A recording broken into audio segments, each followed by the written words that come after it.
fue donde vino un alto mando del ejército asirio llamado Naamán, leproso, ¿se acuerdan? Y Eliseo le dijo, zambúllete 7 veces en las aguas del río Jordán.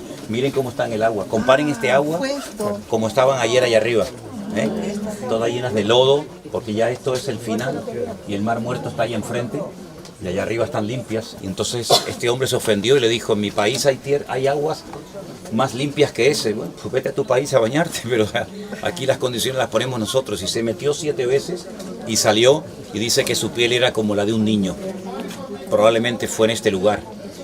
Cerca de este lugar también bautizó Juan el Bautista. Fue de este lugar donde se produjo la despedida entre el profeta Elías y Eliseo, cuando dice que fue arrebatado y su manto se cayó, y entonces Eliseo cogió el manto y golpeó las aguas y las aguas se abrieron, ¿se acuerdan?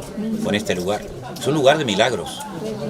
Cuando las tribus de Israel venían de Egipto, no entraron, lo más lógico hubiera sido directamente por el sur, sino que dieron un rodeo, porque dice que aquella zona era la tierra donde vivía Amalek, que era un enemigo terrible, y entonces el Señor dice, mejor que den la vuelta, no sea que el pueblo cuando vea a este enemigo se asuste y se me vuelva para atrás. Entonces dieron un rodeo y entraron de este hacia adentro. Y fue al otro lado, ahora cuando lean ese pasaje van a entender, fue del otro lado de un monte de allá que el Señor le dijo a Moisés, no vas a entrar. No vas a entrar en la tierra prometida. Moisés murió allá, nunca entró en la tierra prometida con el pueblo de Israel. Y milagrosamente dice que desde allí el Señor le mostró toda la tierra prometida a Moisés, cosa que desde aquí no se puede ver toda la tierra, pero el Señor le dio la visión de poder ver todo el territorio que conquistarían. Fue del otro lado, eso es Moab o Jordania actualmente. Así que fue de este lugar cuando llegan las tribus de Israel. Y claro, el río estaba bastante alto. Créame, yo bauticé hace 2 años aquí a 14 personas. Y ahí a 1 metro de la orilla te llega hasta aquí el agua. Es profundo, parece mentira. Y claro, ¿cómo vas a cruzar con mujeres, con niños, con animales? Es tremendo. Dice que en cuanto los sacerdotes que portaban el arca pisaron con sus pies, el río se abrió. Así que probablemente por aquí cruzaron las tribus de Israel. Y cuando cruzaron, enfrente, justo enfrente, tenemos la ciudad de Jericó. Entonces, ¿qué pasó? 40 años atrás, Moisés había mandado no espías, la palabra es diferente en hebreo, son 2 palabras diferentes, para espías o para exploradores. Había mandado 12 exploradores para que reconocieran la tierra y disfrutaran de ella. Cuando ellos vuelven al campamento después de 40 días, recuerden, 40 días, pues dice que desanimaron al pueblo. La gente dijo, bueno, ¿qué tal el país? Dice, no, la tierra es buena, es bonita, pero claro, las ciudades están amuralladas, la gente es muy alta, nosotros parecíamos como langostas en comparación con la altura de esta gente, la tierra no la vamos a poder conquistar, esto es una locura, un imposible. Bueno, trajeron un desánimo al pueblo brutal. De los 12, solamente 2, Josué y Caleb, dijeron, para. Nosotros también hemos visto lo que vosotros habéis visto, pero tranquilo, con nosotros está nuestro Dios. Los vamos a comer como al pan. Bueno, lamentablemente la mayoría en ese caso desanimó al pueblo, y ahora cuenta el judaísmo que ese día, ahora escuchen esto muy interesante, cuando ellos volvieron y dieron ese informe negativo a las tribus que estaban al otro lado, esperando a ver, era el día Teisá B'Av, el día 9. Av es el mes que coincide a veces en julio, agosto, porque son días que así, depende, meses diferentes, ¿no? Esa noche era Teisá B'Av. A partir de ese día, que lloraron sin causa, sin motivo, todas las desgracias, las peores desgracias y tragedias que ha experimentado el pueblo de Israel, la historia demuestra que han sido siempre el mismo día, Teisá B'Av, el 9 del mes Av. Primera destrucción del templo de Jerusalén, el día Teisá B'Av. Siglos más tarde, los romanos destruyen el templo de Jerusalén, 70 después de Cristo, el día Teisá B'Av. Los españoles firmaron el decreto de expulsión de los judíos de España, el día Teisá B'Av. La solución final, el holocausto nazi, se firmó el Teisá B'Av. Y así podría darles docenas de tragedias que experimentó. Por eso cuando llega el día Teisá B'Av, aquí están todos asustados porque saben que no va a pasar ahora, ¿no? Fue ese día. Cuando ellos cruzan las aguas del río Jordán, se van a Gilgal, donde les dije antes, allí esperan, circuncidan a todos los chavales que habían nacido en el desierto. Pero claro, el pueblo de Israel se había multiplicado tanto, eran 12 tribus, ¿recordáis? Algunas tribus quedaron al otro lado cuando se repartió la tierra. Por ejemplo, la tribu de Manasés era una tribu gigantesca. Entonces la mitad de la tribu de Manasés, su tierra fue al otro lado, y otras tribus también, y el resto pasaron. ¿Qué pasó? Le dijo Josué, ustedes ya tienen su tierra, pero no seáis egoístas.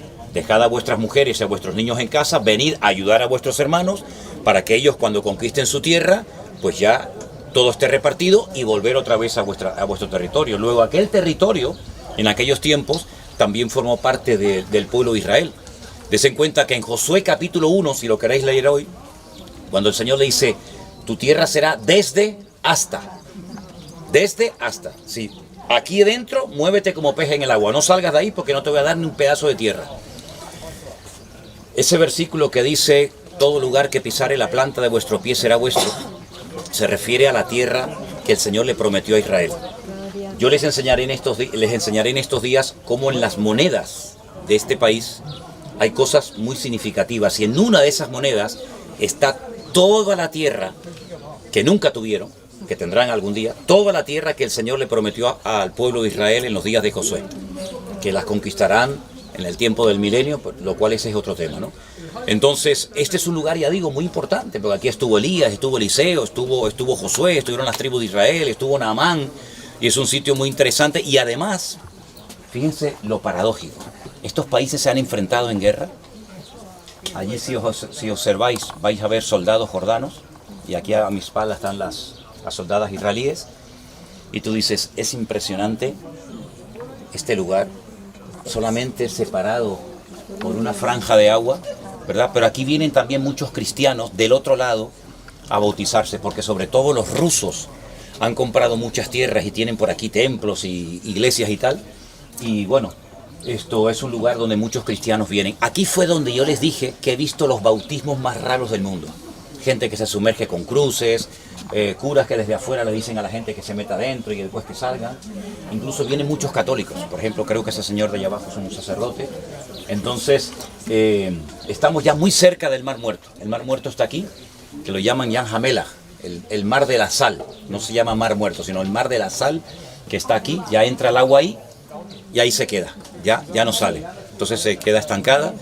Y entonces quería traerlos hasta aquí para que vieran cómo se estrecha la frontera. Ahora, recuérdeme, cuando estemos en Jerusalén, yo les voy a llevar a una calle donde había una alambrada de espinas, porque desde aquí hasta donde vamos a ir a esa calle de Jerusalén, todo pertenecía a esta gente, a Jordania. La misma Jerusalén estaba dividida y no podían pasar esa calle para abajo porque era territorio jordano.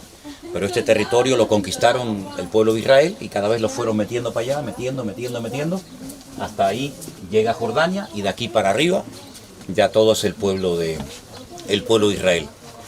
Entonces Josué, viendo que habían mandado 40 espías, que fue un desastre el informe que dieron, ahora en vez de 12 manda 2. Y claro, tienen que reconocer la ciudad de Jericó porque es la primera ciudad que tienen que conquistar para poder seguir avanzando hasta el norte de Israel. Manda 2 espías y claro, el mejor lugar donde 2 hombres pueden pasar desapercibidos, ¿dónde es? Pues en un burdel, en una casa de citas donde entran y salen un montón de hombres. Y entraron en la casa de una señora llamada Rahab, que cada vez que la Biblia habla de Rahab siempre añade Rahab la ramera. Rahab la ramera, siempre, ¿no? Llegan a la casa de esta señora y esta señora, fíjate lo que les dice: hemos oído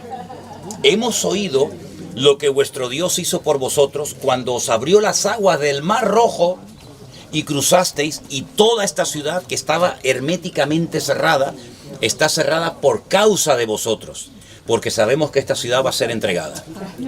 ¿Qué te parece? Las murallas de Jericó eran 2 círculos concéntricos. Era una muralla exterior, otra paralela, y dice que entre muro y muro vivía esta señora, vivía Rahab la ramera. Entre muro y muro, quédense con ese detalle. Entonces Rahab la ramera les dice, mira, nosotros sabemos que vosotros vais a conquistar esta tierra. Yo os pido que por favor cuando lo hagáis, tengáis misericordia de mí y de mi familia y que nos salvéis. Los espías le dicen, vamos a hacer una cosa. Si tú no te vas de la boca, si tú no te chivas, como decimos en España, te vamos a salvar a ti y a tu familia, con la condición de que cuando entremos a conquistar la tierra, tienes que estar dentro de la casa. Claro, ¿y dónde es la casa? Porque claro, cuando te vas a jugar la vida en un campo de batalla, ¿y dónde vive esta mujer? Te vamos a dar un cordón, una tela de color roja, tú la vas a atar a la ventana y cuando entren los soldados le vamos a decir, donde veáis un cordón, una tela de color rojo, ahí no entréis, que esa gente tuvo misericordia de nosotros. Efectivamente, todas las murallas de Jericó se derrumbaron, cayeron, pero la casa de Rahab permaneció. Caerán a tu lado 1000 y 10.000 a tu diestra, mas a ti no llegará por cuanto has puesto tu confianza en el Señor. Se salvaron. Ella, su marido, su esposo, sus padres, etcétera, etcétera. Entonces, ¿qué ocurre? Ya Jericó cae. Forma parte ya del pueblo de Israel. ¿Y qué pasa con esta señora?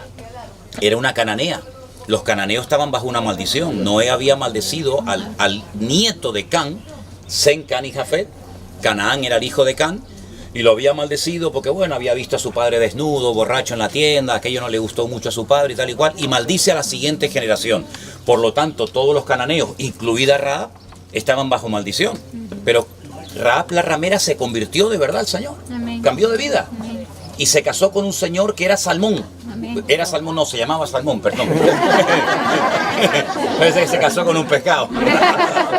Se casó con Salmón, que era uno de los espías. Se casó con Salmón, uno de los que eran espías en su casa. Y al poco tiempo quedó embarazada y tuvo un hijo que se llamó Booz. ¿Y Booz con quién se casó? Con Ruth. Entonces te das cuenta, cuando uno se convierte, todas las maldiciones del pasado se tornan en bendición. Entonces, ese cuento de que tiene que pedir perdón por los pecados del abuelito, eso es un cuento.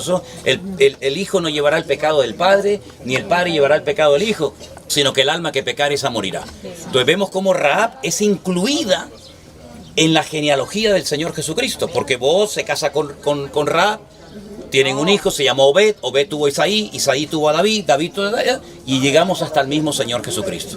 Entonces, eso es bueno verlo, y ¿qué les digo yo a la mayoría, o a todos los grupos cuando los traigo aquí? En tu país, usted lee la Biblia. En Israel, usted ve la Biblia. Amén. Lees el río Jordán, ahí está. Amén. Los campos de Moab, allí los tienes. Jericó, allí lo tienes. Amén. Entonces, la fe del creyente está basada en una credibilidad histórica y arqueológica. ¿Sí? Usted puede demostrar que todas esas cosas, esos lugares existieron y existen, y ustedes lo están pisando con sus propios pies para que disfruten y vean que la Biblia no es un libro de mitos y de leyendas, ¿verdad? Sino es un libro que se puede comprobar in situ todas las cosas que uno cree, ¿vale? Entonces, creo que sería muy bueno que en este lugar, que para mí es muy significativo, nos saquemos abajo una foto como grupo y se sacan una foto por allí y nos tenemos que marchar porque aún nos queda mucho camino por recorrer hasta Masada, ¿de acuerdo? Vámonos para abajo.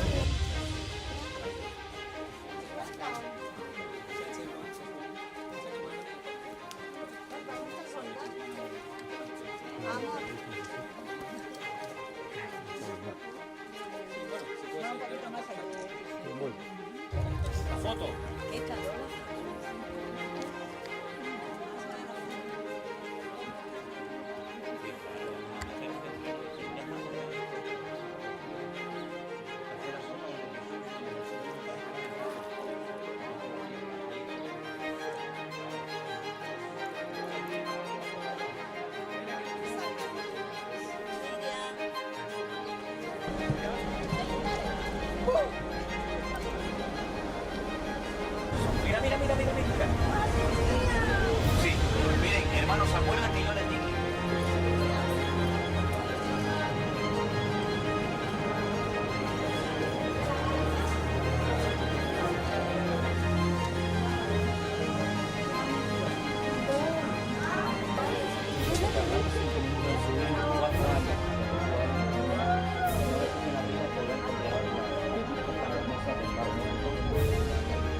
estérico que está bajando. Ahí lo van a poder ver. Este es el lugar más visitado, tapado de Israel. Aquí suben centenares de personas, pueden comprobar también a los que han decidido bajar caminando por un camino que se llama el Camino de la Serpiente. Y ahí van a ver el teleférico que está bajando. Ahí está.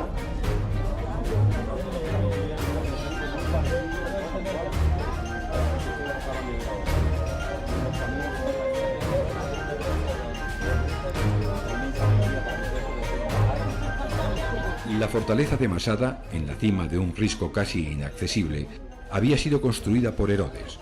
La ciudadela contaba con almacenes, cisternas y diversos palacios. Las murallas que circundaban la cima facilitaban la resistencia ante cualquier ataque. Los romanos emplearon catapultas y otras máquinas de asedio, castigando a los asediados desde un promontorio cercano. Para subir a la cima, construyeron una rampa de madera y barro de 200 metros de largo. Una vez concluida, los arietes se dispusieron a romper la muralla.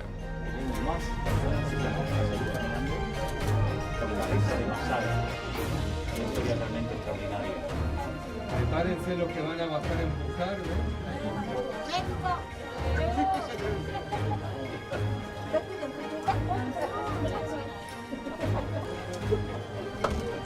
Seguiremos grabando en los próximos.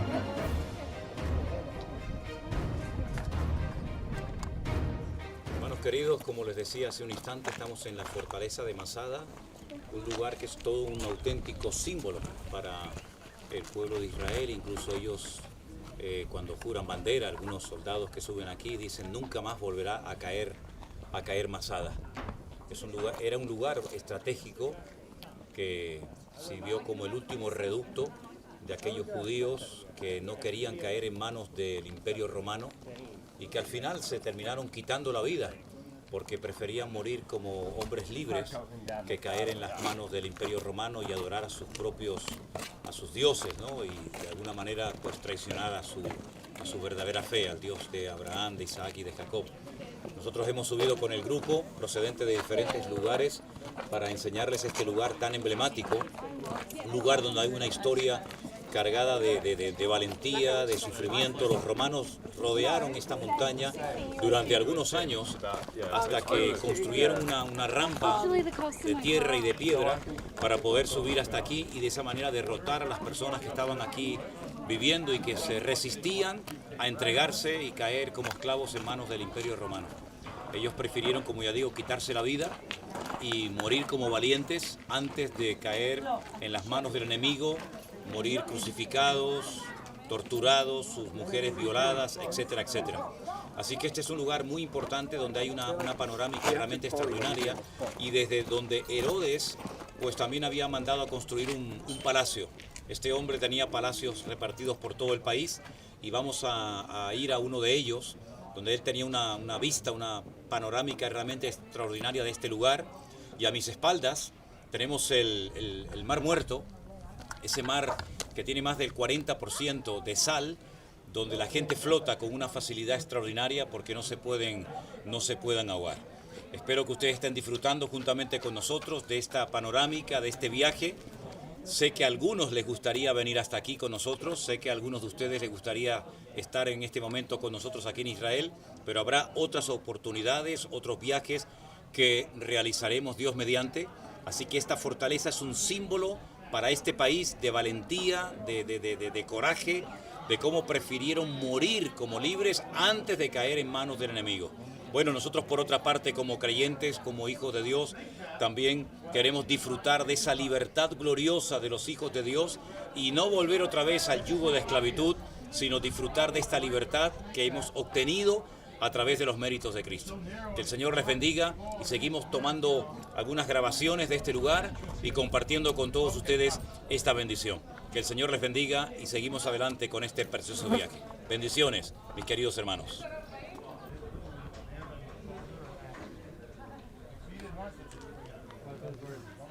Don't feed the birds. Right, Pat?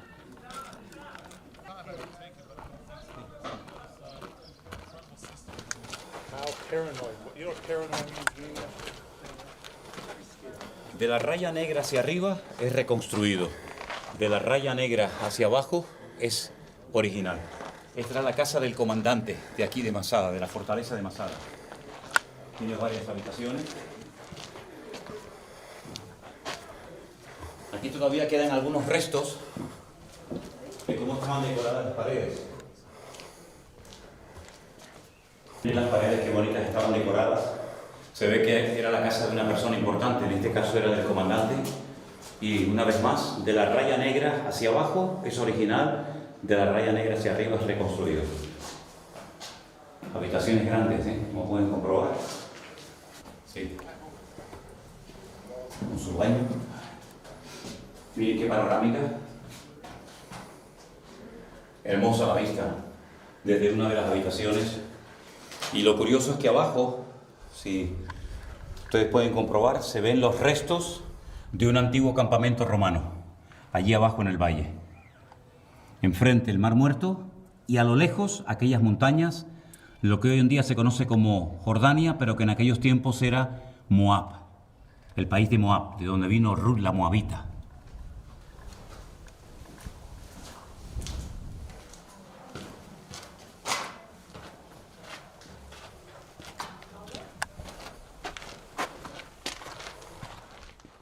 Aquí tienen ustedes una maqueta de hierro de lo que era Masada y también de uno de los palacios de Herodes en 3 plantas. Todo esto que ven ustedes era el palacio de Herodes y luego toda la reconstrucción de cómo era el campamento de los que vivían aquí, con las murallas rodeando totalmente la ciudad. Y luego este es el camino, uno de los caminos de acceso a la fortaleza de Masada, pero que lógicamente no se podía conquistar porque tenían que subir de uno en uno y lógicamente pues te jugabas la vida, ¿sí? ¿Cómo se llama? Antes de llegar a la sinagoga está la maqueta esa para que veas cómo se recogía el agua. Todo esto eran almacenes, ¿ves? Todos los almacenes donde se almacenaba el armamento, la comida, todo.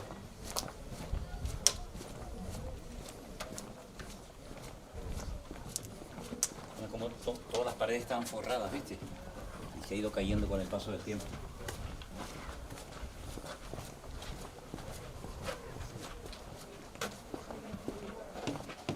Las tiendas de almacén de comida. Vamos por aquí.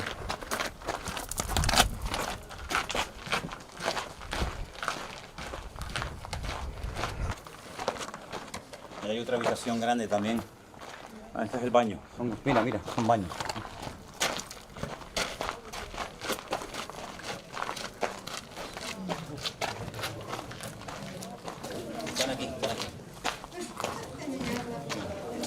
Los baños al estilo romano.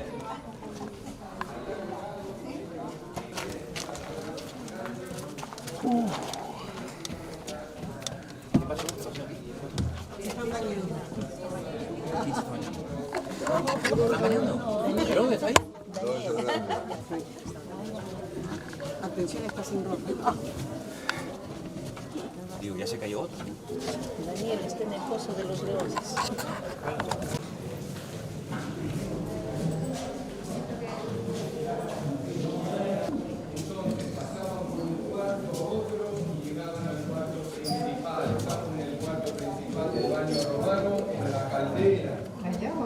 Para los que entienden de esta cosa, el caldario, sí tiene nombre, todo tiene su nombre, Frigidarium, Caldarium, estamos en el caldarium, en la caldera, este era el cuarto caliente. ¿Y cómo funcionaba eso? ¿Ven los pilares estos que tienen ustedes aquí abajo? Estos soportaban el piso.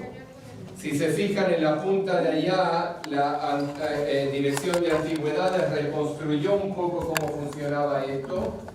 Los pilares soportaban, dejen entrar a la gente, córranse así. Los pilares soportaban el piso y abajo del piso había pilares con lugar entre uno y otro. זה יופי. מדהים. למרות הם תיירים, הם לא מהארץ. Ahora, ¿qué pasa? Miren qué interesante. Vamos un poco caminando por aquí. Y y vamos a ver cómo son las excavaciones de Masada. Ven, este es un depósito de alimentos sin excavar. Masada nunca fue cubierta. Masada nunca fue cubierta por otras civilizaciones y otras construcciones arriba. Masada fue destruida y quedó así. Entonces, excavar arqueológicamente en Masada es solo limpiar. Es como limpiar, ¿ven? Así está sin excavar. Aquí hay otro sin excavar y hay otro medio excavado. Este es el cuarto donde encontraron estos pedacitos de vasijas de arcillas con los nombres escritos. Ahora, venga más para adelante, así los de atrás pueden ver y escuchar porque no quiero gritar. Ahora nosotros teníamos la historia. El que nos cuenta toda la historia de Masada es el historiador judío Josefo, Flavio Josefo, o José, el hijo de Matitiau, Yosef ben Matitiau. Este era un comandante judío de la Galilea que cayó prisionero de los romanos. Él defendió la Galilea de forma tan buena que los romanos lo agarraron como historiador. Le dijeron, este tipo tiene mucha cabeza, era hijo de sacerdotes judíos, era de una línea sacerdocia. Entonces, cuando cayó prisionero de los romanos vieron que él luchó y dirigió las fuerzas de forma tan espectacular que dijimos, queremos adoptarte. El emperador romano lo adoptó como hijo. Por eso se llama Josefo Flavio Josefo, hijo adoptivo de la familia Flaviana. La familia Flaviana de Roma son 3 emperadores. Vespasiano, que fue el padre de Tito y Domiciano. Sí, los 3 fueron emperador, uno detrás de otro. Vespasiano es el que empezó a destruir la rebelión de los judíos. Luego en el año 68-69, el famoso año de los 4 emperadores en Roma, fue llamado a Roma para ser emperador y quedó Tito, su hijo, a cargo de la legión que estaba destruyendo todo Israel y destruyó Jerusalén. La 10ª región romana, Fretensis, a cargo de Tito, el hijo de Vespasiano.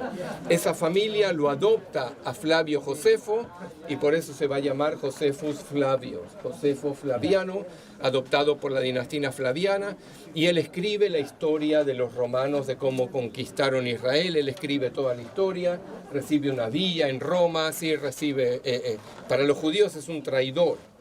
Los judíos cuando escuchan el nombre dicen bu, bu, bu. Josefo se pasó a los romanos, es un traidor, pero que el camino se está cerrando, el camino para subir y bajar lo cierran. Entonces, Josefo, Flavio Josefo, él escribe la historia de lo que pasó aquí. Pero ¿qué pasa? Como cualquiera que escribe un libro, perdón, ¿no? No, tranquilo. Como cualquiera que escribe un libro o quien hace una película o un guión de cine, lo tiene que agrandar para hacerlo más espectacular, ¿verdad? Entonces él habla de mármol en Masada, de cosas espectaculares que no existen. No hay ni siquiera un pedacito así de mármol en Masada. No trajeron mármol a Masada. Pero él lo agrandó. Entonces él contó el cuento de que la última noche se hizo la reunión y decidieron que cada uno iba a matar a la integrante de su familia y los últimos 10 se iban a matar uno a otro y el último se iba a suicidar. Entonces nosotros creímos, claro, lo agrandó para hacer un guión lindo para su libro, para que parezca impresionante. Porque teníamos el libro, pero no teníamos Masada, no estaba descubierta, no estaba excavada, se empezó a excavar en los años 60. Entonces imagínense la emoción cuando encontraron estas cosas. Encontraron que lo que Flavio Josefo escribió no era mentira, sino que encontraron los nombres de los últimos 10 jefes de familia que tiraron la suerte para ver quién mataba uno a otro y el último era el único que se iba a suicidar. Sí, estos son los nombres de los 10 últimos jefes de familia donde se tiraron la suerte. A ver, yo mato a el otro me mata a mí, ¿sí? Entonces descubrimos que en eso Josefo Flavio no mintió, sino que eso era verdaderamente lo que pasó aquí en Masada. Esa es la importancia de este lugar. ¿Dónde está esto? Museo de Israel. Todo está en el Museo de Israel. El original.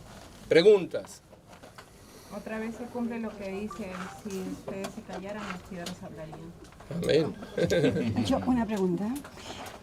¿Cómo hicieron para hacer esas letras? ¿Las tallaron? ¿Qué utilizaron? Escrito sobre vasijas, pedazos de vasijas de arcilla, de cocinar o de... ¿sí? ¿Y cuál era lo que podían, como la tinta, la tinta? La tinta se hace, sí, con distintas cosas químicas. Ellos usaron eso. Sí, sí. Eso es lo que hacen. Porque El pueblo de Israel, nunca fue un pueblo de analfabetos. Eso sí, siempre, sabían todos. Todos los judíos Eran- sabían leer y escribir con la Torá en la mano. Sí. Y este es el hebreo bíblico, el hebreo, digamos, antiguo. Sí. El hebreo moderno, la escritura del hebreo moderno no es esta. No tiene nada que ver con esta. ¿Sí?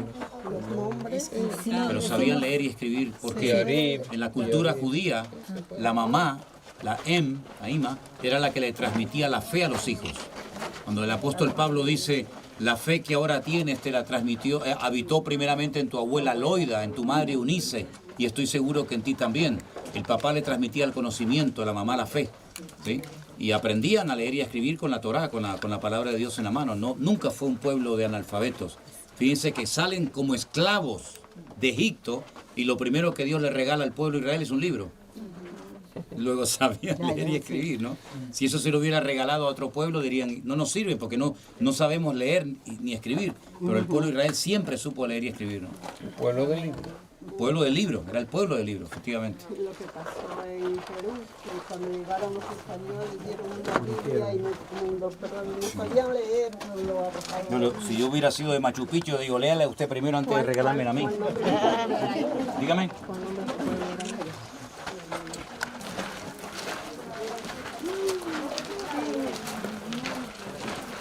Mira qué vista.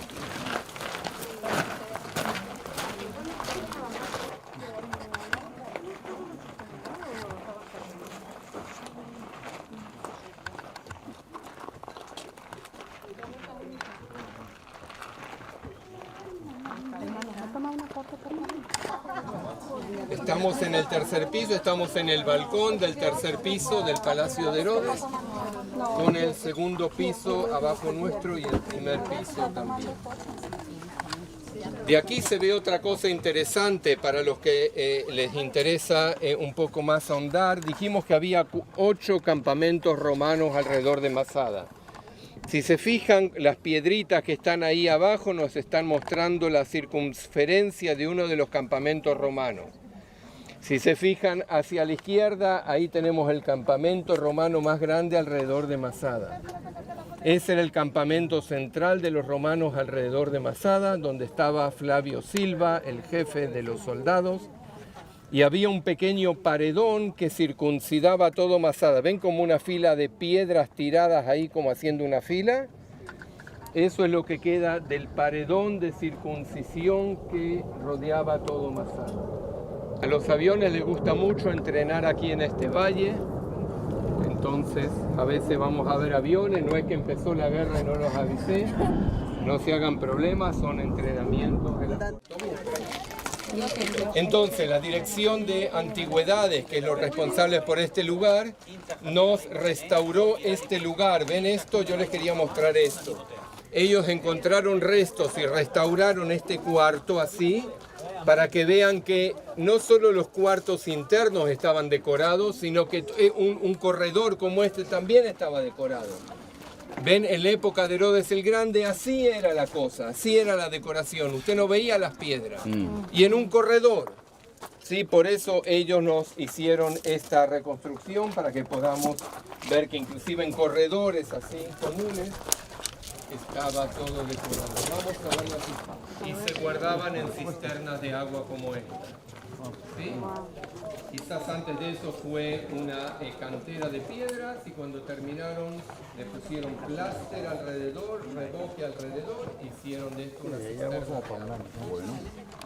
Esta es una cisterna chica, hay cisternas mucho más grandes para guardar agua. Por eso 960 personas tuvieron agua durante 3 años en un lugar así como este lo guardaban. Pero ¿se acuerdan que yo les dije antes de entrar al baño romano que donde había agua los judíos precisaban otra cosa? ¿Qué precisaban los judíos donde había agua?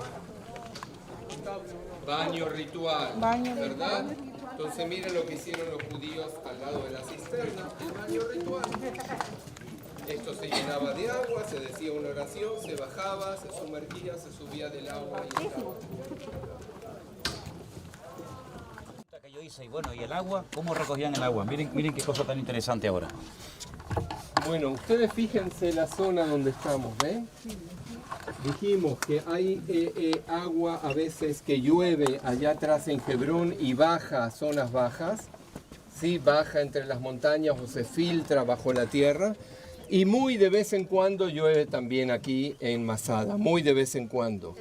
Entonces Herodes el Grande hizo este tipo de canales como ven aquí, para que cuando llueve hay un poco de agua, ven, el agua no se desperdicia.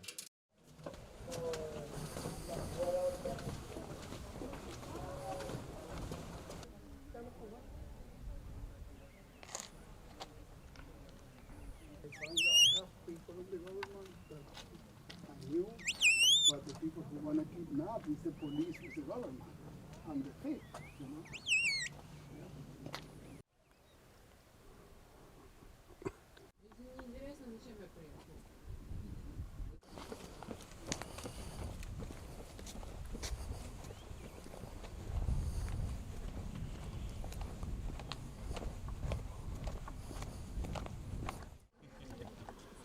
Vieron que hablamos de la muralla doble y de que los judíos que vinieron a esconderse aquí utilizaron los cuartos para todos tipos de cosas. ¿Para qué utilizaron este cuarto? Miren los agujeritos en la pared. Miren las casitas. No. ¿Para qué utilizaron este cuarto? Era el ciber, Cuarto de el ciber de la época. ¿El cuarto de diversión? No. ¿Para qué utilizaron este cuarto? A ver, opinen. A ver, opiniones. ¿Qué era este cuarto? Miren. Algunos dicen para poner los vinos ahí, para la botella de vino. De vigilancia. ¿Qué tiene de teatro? Mensajería. Mensajería, exacto. Vamos a descubrirle para que puedan ver lo que esto es. ¿Qué cabe en ese agujerito? ¿Qué cabe ahí? Una paloma. ¿Eh? Una paloma. Una paloma. Palomas que eran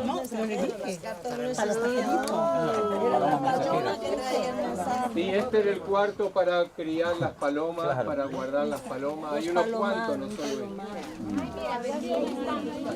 ¿Y para qué servían las palomas? ¿Qué hacían con las palomas?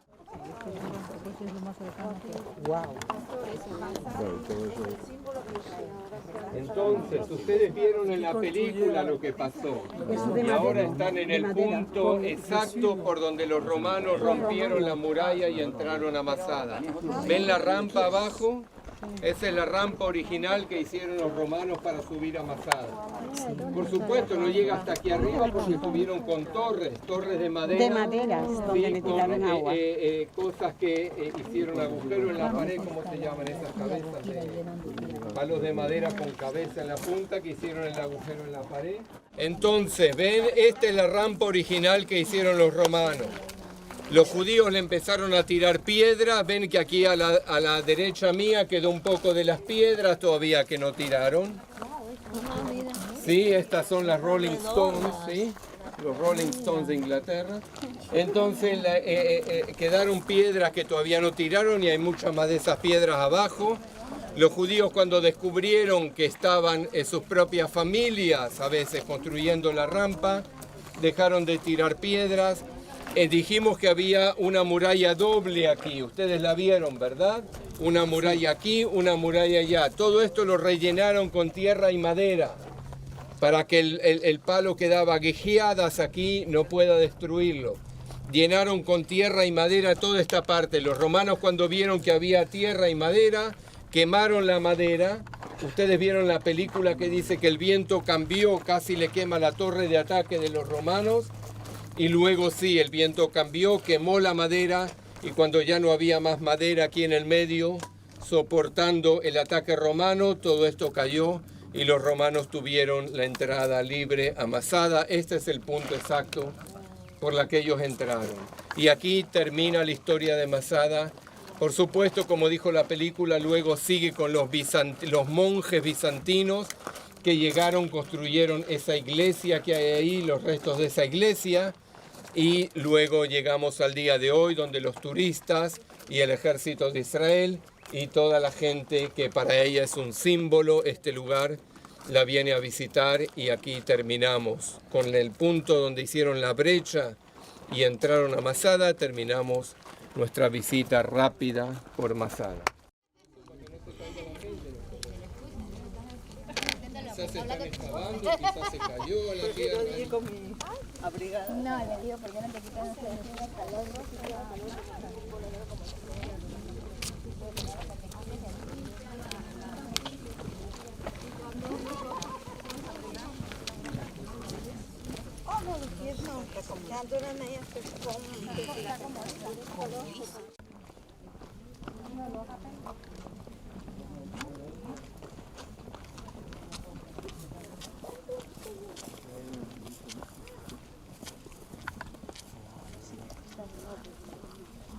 Los habitantes de esta fortaleza de Masada prefirieron quitarse la vida, morir como libres antes de morir como esclavos.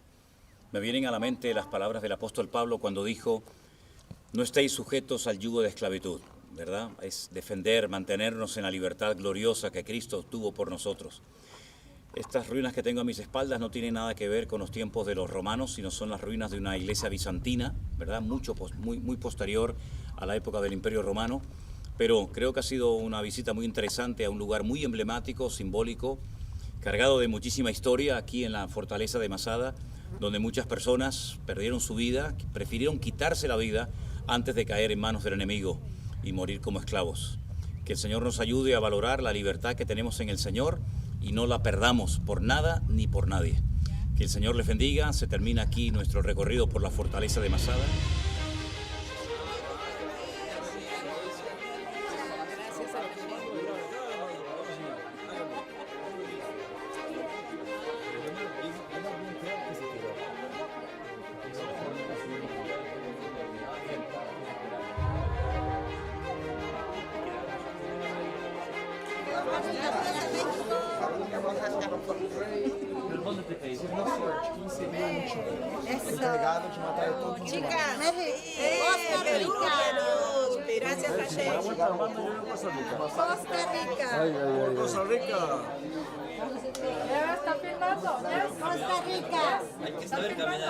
Aquí. País, digan el país. País. ¿A qué delicia? País. ¿Yo qué soy? Bueno, yo soy mitad tica y mitad americana.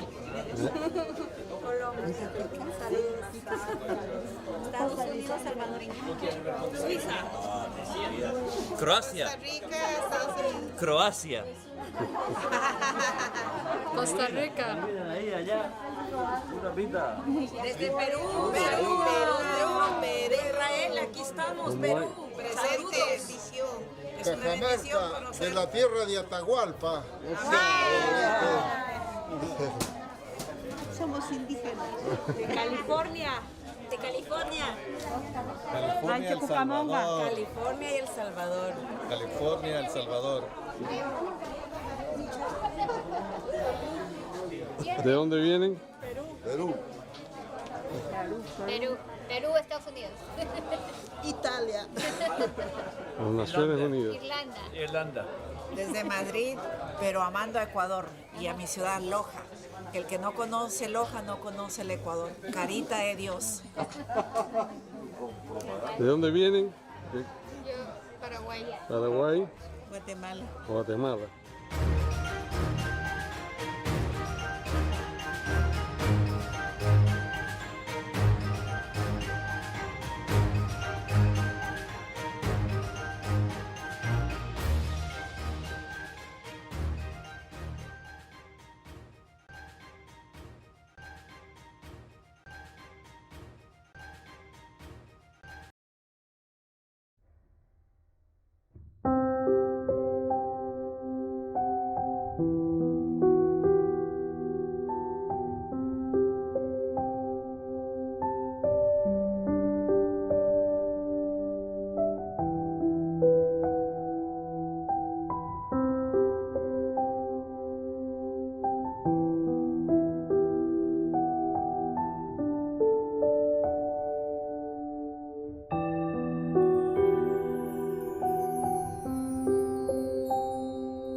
aquí el tema es que cuando han pasado, la primera vez que se menciona Jerusalén en la historia es incluso antes que Abraham, hace 4.200 años.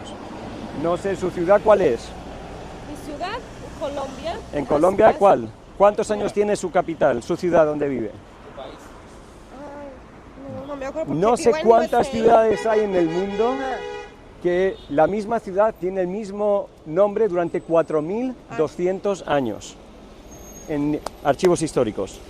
En archivos históricos, los textos de esa creación en Egipto encuentran unos boles y luego hace 3.800 años unos muñecos que maldicen al rey de Urusalimum. Estamos en Yerushalayim en hebreo, que puede significar distintas cosas. Lo más probable es que sea Ir Shalom, la ciudad de la paz, pero de las paces en el hebreo de hoy, Shalaim en plural o con más importancia.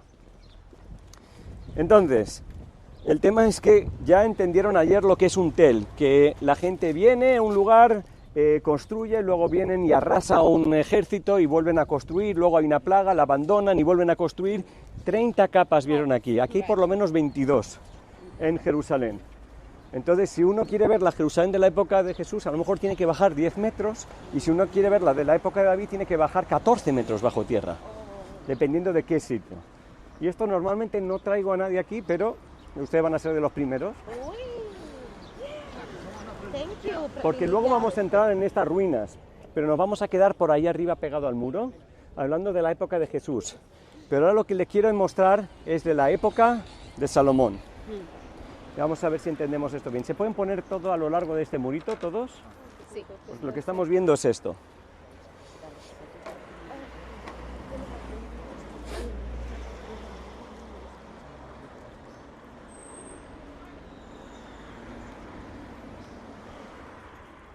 Ok, entonces, estamos diciendo la ciudad de Jebús que conquista David, bueno, su sobrino Joab, la ciudad de Jebús, de Salem, que viene Abraham y se encuentra con Melquisedec, empezaba de aquí para allá, hasta abajo del todo.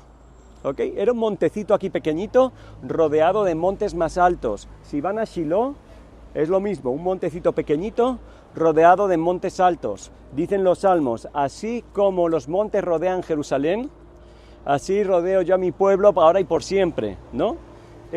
Imagínense un montecito aquí, con un templo, ahí arriba, y alrededor todas las tribus que vienen a celebrar las fiestas, todos los judíos acampando alrededor, como en el desierto. Esa es la idea. Porque la ciudad por aquí está protegido de un valle pequeñito, que es el de los queseros, y más adelante el de la Gehenna, del infierno, y un valle muy profundo aquí, que es el de el Cedrón, el torrente de Cedrón, el valle de Jehosafat. Aquí habría un corte de 8 metros de profundidad y 14 de ancho o al revés, que protegía la ciudad de un foso. ¿Cómo se dice? ¿Una qué? Un canal, un foso, un coso, mi apellido, que separaba la ciudad del resto del monte Moria. El monte Moria empieza en el estanque de Silo ahí allá abajo y continúa arriba hasta el jardín de Getsemaní, que vamos a estar mañana o pasado. ¿Ok? Entonces, David conquista la ciudad de Jebús, que era la ciudad de Salem, que era Jerusalén, y decide algo muy extraño. Tanto Abraham como David hacen cosas muy extrañas. Él podía haberse quedado la tierra de los que ha conquistado, pero decide comprarle a un jebuseo, Araúna, una era de tierra. ¿Qué es una era? Una era es donde separamos la paja del trigo, ¿no? De la semilla. Tiene que ser un lugar alto. Allá arriba estaba esa era de Araúna y la compra fuera de la ciudad, más alto, donde pasa el viento. No la tenía que comprar. Araúna era un jebuseo, él los ha conquistado, puede quedarse con lo que quiera.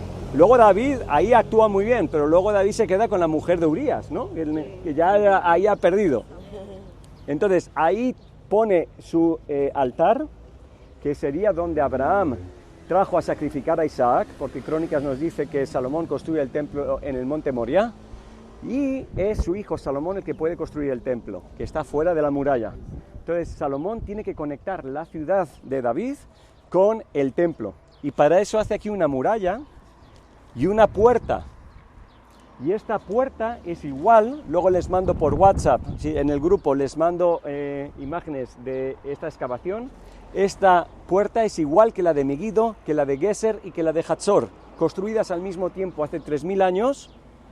Y si leemos, a ver, señorita, un momentito, si leemos en Primera de Reyes 3, pero también sale en Crónicas, dice que hasta que hizo, al final, construyó su propia casa y la casa del Señor y el muro de Jerusalén alrededor.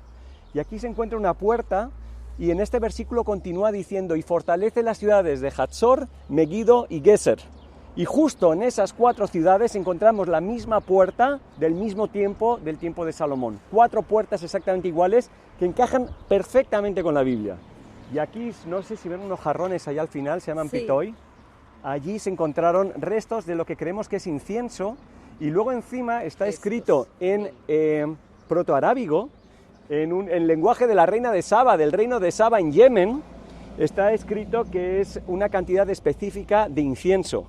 Y la Biblia nos dice que la reina de Saba vino aquí con incienso, y nos habla del incienso del templo y el incienso de Yemen, y la gente que critica la Biblia dice, eso no puede ser, 2000 kilómetros en esa época no había aquí reinado. Esto muestra que aquí había un rey poderoso y que venían desde 2000 kilómetros a traer incienso acá, así que es súper importante. Aquí seguramente es donde estaban los tesoros que el rey Ezequías, el que hizo, hoy vamos a hablar mucho del rey Ezequías, el túnel, le enseña a los babilonios, y luego el profeta le dice, ¿pero qué estás haciendo, tonto? Las puertas de la ciudad, dijimos lo importante que es, porque aquí es donde se hacía juicio. Dijimos que en el Proverbios 31 dice, su marido se sienta en las puertas de la ciudad, Ruth ahí la sandalia, el mercado, la puerta de la ciudad, importantísimo. Y aquí se encuentra el sello del rey Ezequías y seguramente el del profeta Isaías, y vamos a hablar de esos sellos ahora en la ciudad de David. Luego vamos a venir ahí a esas escaleras, y vamos ahora sí que nos va a caer, las 9 vienen de allá para acá.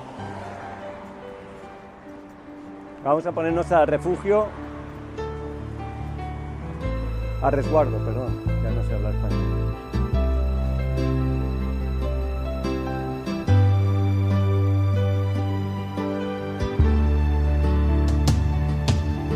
Jerusalem is waiting just for you, oh Lord. They cannot see, they do not know the truth, oh Lord. Open their eyes, let them see you, let them feel you, let them hear you, 'cause you are here, oh Lord. Everlasting Father, the Prince of Peace, oh Lord. Wonderful Counselor, 'cause you are here, oh Lord. Everlasting Father, the Prince of Peace, oh Lord. Es el hebreo que usábamos antiguamente. El hebreo que usaba Moisés, David, Jeremías, era como esas letras. Era así. Eso lo llamamos protohebreo o paleohebreo, parecido al fenicio, al cananeo. Ese es el hebreo original. Cuando estuvimos en Babilonia, adoptamos los caracteres arameos. Entonces, hoy utilizamos el idioma hebreo con letras arameas, el tipo de letras aramea. Y aquí pone Ciudad de David. Mi nombre es DVD, ¿ok? No hay vocales, DVD. En el original hebreo, David se escribía triángulo, cruz, triángulo, DVD. Hay gente que dice que la estrella de David viene del nombre en paleohebreo. Si quieren tomarse una foto del otro lado, mejor con el arpa.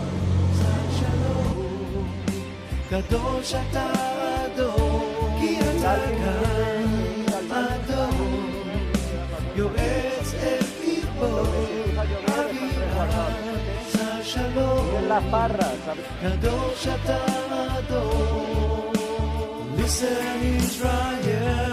Si quieren ver hasta dónde llega el agua, vengan aquí.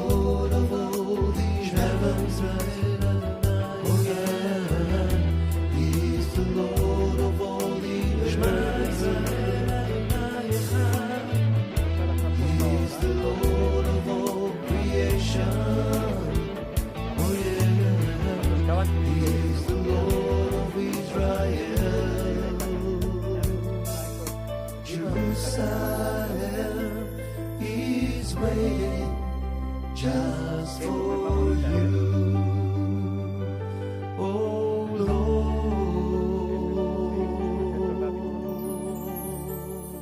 oh Lord. El cielo está espectacular, de película. 'Cause you are here, oh Lord, everlasting Father, the Prince of Peace, oh Lord, wonderful Counselor.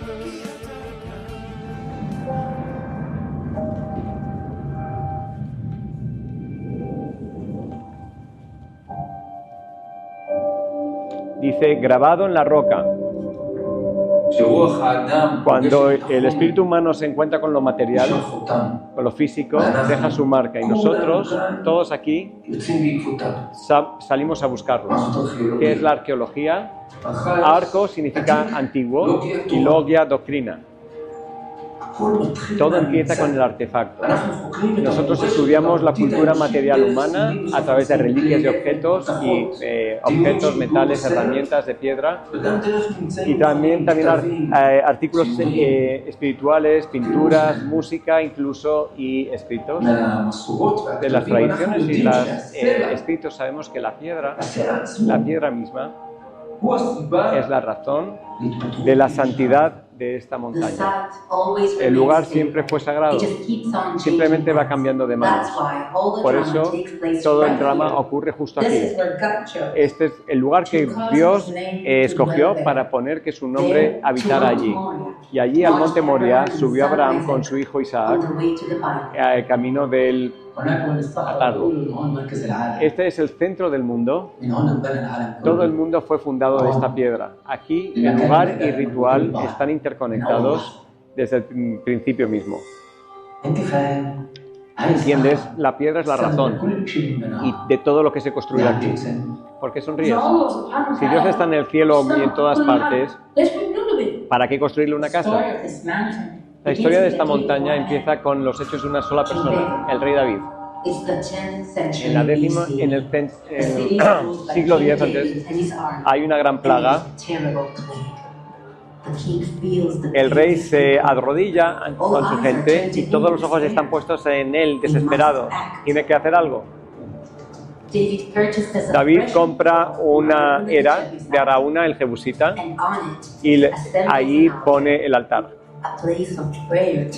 Un lugar de adoración a Dios, como está escrito en 2 de Samuel, y la plaga se paró en Israel. Pero David no estaba destinado a cumplir el sueño de construir el templo ahí. El que lo hace es su hijo Salomón. El templo de Salomón es construido según los patrones arquitectónicos de la zona y finalmente se construye un santuario central, un templo en el monte Moria. Tardan 7 años en construirlo y cuando inaugura Salomón el templo, en tiempo perfecto. En la fiesta de Sukkot, cuando empieza la fiesta de Sukkot, cuando la ciudad está llena de la gente que viene, los peregrinos que vienen de todas partes, imaginaros el poder de todo ello. Cientos de miles que se juntan en el momento más álgido de su vida para celebrar, Jaque.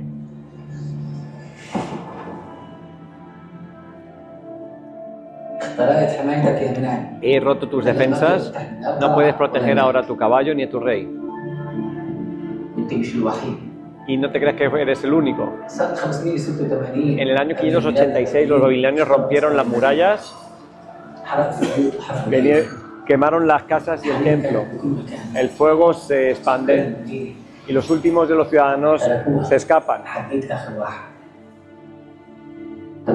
Imagínate ese momento. El padre agarra a su hijo y escapa. ¿Qué pueden llevarse con ellos? No saben quién queda atrás ni hacia dónde escapan. Es una destrucción personal y nacional. Es la destrucción del primer templo. Los artefactos sagrados del templo son robados. Pero esperen, donde la menorá del templo iluminó, la luz prevalecerá. La declaración de Ciro, el rey de Persia, permite a los judíos reconstruir el templo. La construcción es completada en el tiempo del rey Darío I, en el año 516 antes de la era común. El templo se reúne con el retorno a Sion, los veo claramente, cómo vuelven a la ciudad que habían estado llorando por tantos años, pero la ciudad está en ruinas, en montones de ruinas. Y se traen de Babilonia lo poco que tenían, objetos que habían guardado con cariño, y los artefactos antiguos del templo, vasos, pergaminos. La gente de Sion vuelve a su antigua hogar, reencendiendo su conexión con Dios. Es un juego dinámico, ¿ves, hijo? Pasión contra pasión. Si quieres construir algo, tienes que planear varios pasos por delante. Te toca mover. Nunca pierdas ojos con el rey. En el año 20 a.C., el rey Herodes decide que va a expandir la explanada del templo y construir en Jerusalén el complejo de templo más grande que nunca existió. 10.000 hombres trabajan juntos. La construcción de la montaña tarda 8 años. El templo en sí mismo tarda 1 año y medio. En el monte ahora hay un edificio que no lo había otro igual. Los peregrinos vienen de todo el mundo para subir la montaña. Enciende la luz. ¿Escuchan eso? Los habitantes te hablan desde la roca. Mirad arriba. No son los primeros en explorar este lugar. En 1867, el explorador británico Charles Warren excavó aquí y documentó cada detalle, incluso las piedras y los lados como esta. Mírenla bien. Es el año 70. El ejército armado acaba con la revuelta judía y enciende la ciudad en fuego. Muchos lugares se queman. El humo sube desde el templo. Los legionarios ven cómo los esclavos judíos empiezan a destruir sistemáticamente los edificios. Los romanos celebran la victoria y en el arco de Titus de Roma el candelabro es con todos los tesoros del templo, los espolios del templo. Así que sí, ya no había templo de Herodes, el más magnífico del mundo en esa época, no quedó en pie. Ahora los judíos tienen prohibido subir a la explanada del templo, al monte del templo. Las ruinas siguen durante 600 años, un lugar de nostalgia y lloro. En el año 691, los califas o mayas ponen en la piedra que es en la que se fundó el mundo, el Domo de la Roca. Desde aquí, según la tradición musulmana, el profeta Mahoma sube al cielo y recibe cómo hay que rezar. En 1099 los cruzados conquistan Jerusalén.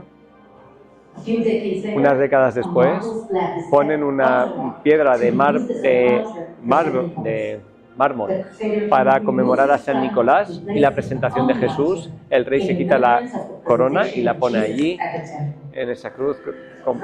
Desde allí procede a inaugurar el templo del Señor. Desde entonces la piedra ha pasado de manos en manos y ha sido dañada por piedra, por metal, dejando más y más marcas, como las arrugas en la cara de un hombre quedan marcadas en la roca. Y si miras con cuidado a la montaña, ves que alrededor de la piedra hay un edificio octagonal, un martirio cristiano que conmemora el templo de Salomón. ¿Lo entiendes? Estás en un edificio musulmán construido en estilo cristiano, memorizando un templo judío. Esta es toda la historia de la explanada del templo, el lugar que contiene cada momento, porque la piedra lo recuerda todo. En 1967 la roca volvió a sus liberadores y está como centro de Jerusalén, la capital de Israel. Ok. Señores, un segundito. La importancia de este lugar, sobre todo para cristianos, es que Jesús viene aquí para empezar con 40 días, ¿verdad? La presentación con Simón y Ana, y después viene de niño, se queda allí enseñando con 12 años a los sabios, y luego dice el Nuevo Testamento que venía con su familia por lo menos cada Pascua. No tenían dinero para venir Pascua, Pentecostés y Sukkot, pero viene con sus discípulos, sabemos que está aquí en Sukkot, porque en la fiesta de las cabañas, porque es cuando echa el agua, es cuando el último día después de Sukkot es cuando tira el agua que habría sacado del manantial que hemos visitado. Y también sabemos que estuvo aquí en Pentecostés, estuvieron los discípulos por lo menos cuando Pentecostés, en Shavuot, y también sabemos que estuvo aquí en Hanukkah, la fiesta de la dedicación, la fiesta de las luminarias. ¿Vienen? Ok, ahora este vídeo tiene nada más que 3 minutitos y lo tengo que encender aquí. Millones de judíos de todo el mundo vienen a rezar al Muro de los Lamentos, pero el parque arqueológico donde nos encontramos, en la parte sur, es probablemente el muro de los más importantes de los 4 que contenían esa plaza. Un testimonio muy potente de la conexión entre la ciudad y el templo que había sobre él.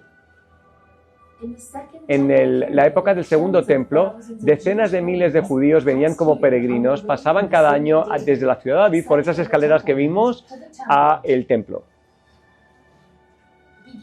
En la época hasmonea, en la época griega de los macabeos, había muchos peregrinos, cada vez más, subió mucho el número de peregrinos y la explanada era demasiado pequeña. Herodes el Grande decidió expandir la explanada del templo. Lo que hizo es darle una nueva forma, creando una gran plaza soportada por muros masivos. Él añade esto para acá. La construcción demandó la evacuación de gente que tuvieron que sacar sus casas y tal en el Ofel, destruyendo edificios antiguos. Y lo que han quedado de esos edificios son algunas piscinas, cisternas, baños rituales. Las murallas enormes estaban hechas, puestas sobre la roca madre, y estaban embellecidas como con marcos, y no tenían ningún tipo de cemento que los juntara. La fuerza de la muralla se consiguió por el gran peso de las piedras.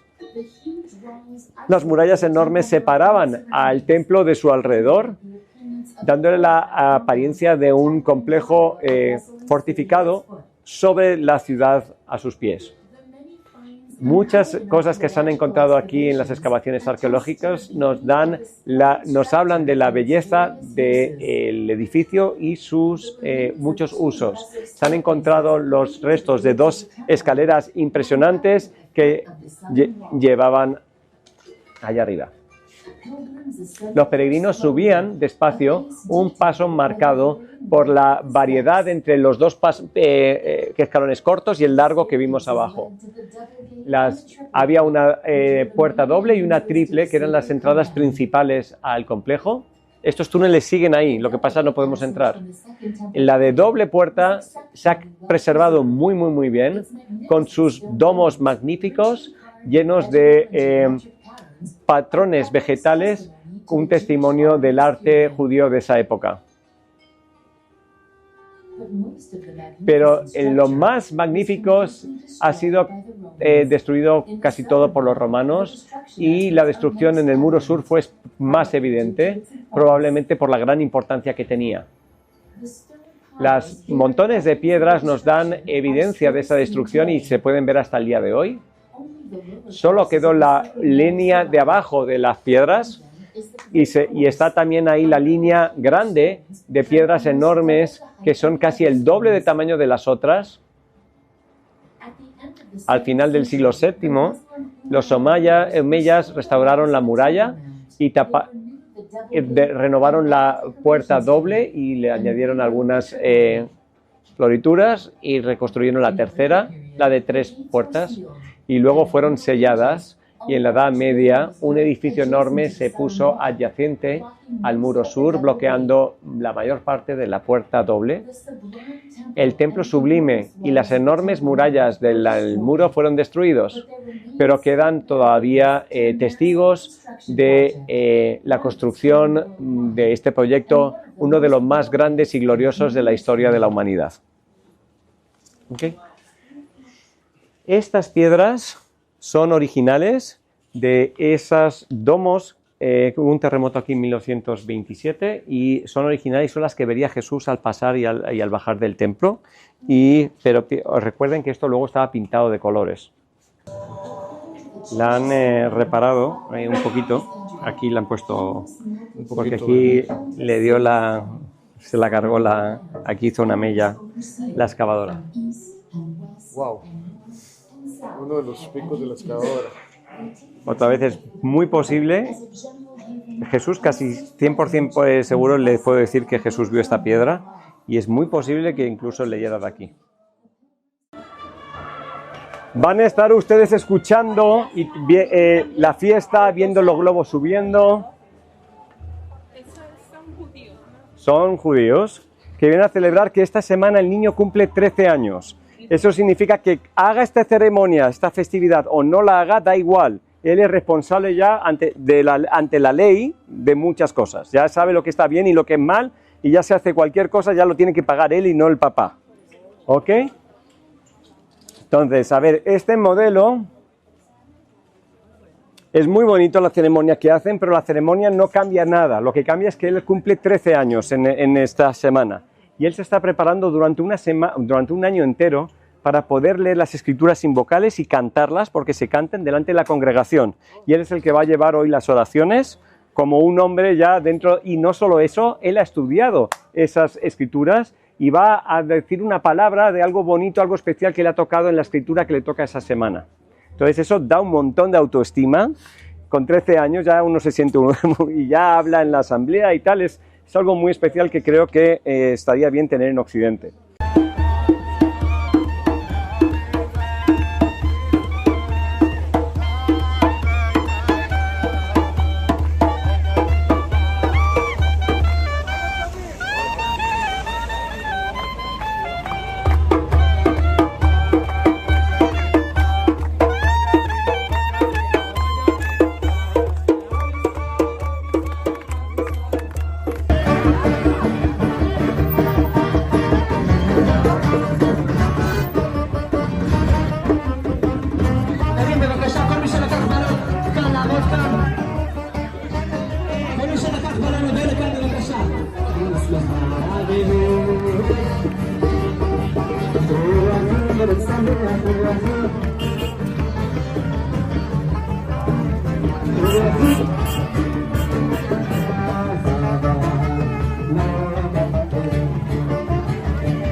Aquí vamos a entender lo que hemos hecho ahora. El valle de Jehosafat, del Cedrón, el valle de los queseros, que ahora mismo está tapado, sería mucho más profundo. La ciudad de David, con el estanque de Siloé, esto es donde viene Abraham, esto es lo que conquista Joab para David. Llegaba hasta aquí, donde nos hemos bajado y aquí había un foso, ¿ok? David compra la era de Araúna, la montaña sigue así, baja y sube así y para allá. ¿Qué tenemos aquí? El estanque de Siloé, el manantial de agua, el santuario de Melquisedec, el palacio de David, el palacio de Salomón, el templo donde vendía Abraham a sacrificar a Isaac. Aquí habría un y aquí la montaña sigue, esto lo corta Herodes. Y aquí, como es un lugar más alto, pone una fortaleza que le llama Antonia, en honor a su amigo Marco Antonio, y aquí es donde se llevan a Pablo preso. en la fortaleza Antonia y donde dice la tradición que Jesús es juzgado por Poncio Pilato, aunque no, el Nuevo Testamento no dice eso, dice que es en otro sitio. Luego lo hablamos.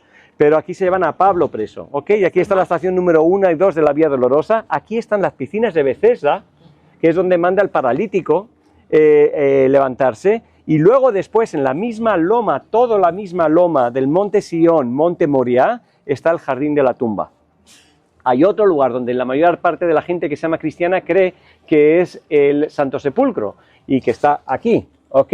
Pero este está en el Monte Sion, que no es Monte Sion, que es este, que es un error de los bizantinos, ¿ok? Y ¿cuál es ese? Es ese. Yo no le voy a decir cuál es porque no lo sé. Pero hay algo muy especial aquí y entre otras cosas lo que es muy especial donde vamos a estar es que se ve como sería un jardín con una tumba y lo que también es muy especial para mí es que es la misma loma que el Monte Moriah, Monte Sion, ¿ok? ¿Qué hemos hecho hoy?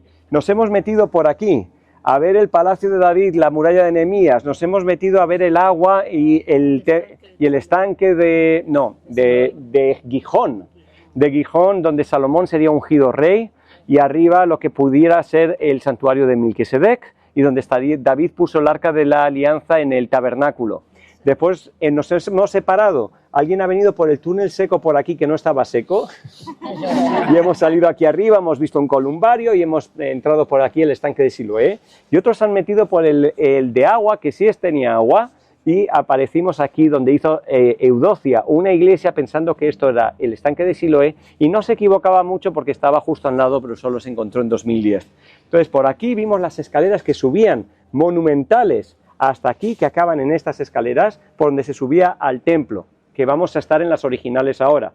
Hemos venido en autobús, Tiger, un genio, nos ha pasado por aquí y nos ha llevado aquí. ¿Ok? Y ahora nos encontramos aquí, donde estamos viendo cómo vienen los niños, con el Bar Mitzvah, que van a celebrarlo en el Muro de los Lamentos, que es todo el muro occidental, de unos grandes muros de contención, donde habría una plaza enorme que amplió Herodes para que vinieran muchos peregrinos al templo que estaba aquí. El templo era una serie de atrios. Estaba el atrio de los gentiles, aquí había un murito donde solo podían pasar ya los judíos, aquí había como un 8 digital con 2 plazas, la de adelante sin nada dentro es el atrio de las mujeres donde podían entrar todos los judíos, la otra plaza podían entrar solo de la tribu de Leví, dentro del edificio solo los sacerdotes de la tribu de Leví que son descendientes de Aarón, y detrás de la cortina dentro del edificio solo podía entrar el sumo sacerdote una vez al año, el día de la expiación. ¿Ok? Por aquí. Ahora les prometo que se pueden sentar en un sitio agradable, un descansito, y salimos del bullicio y el ruido, pero qué maravilla toda esta fiesta.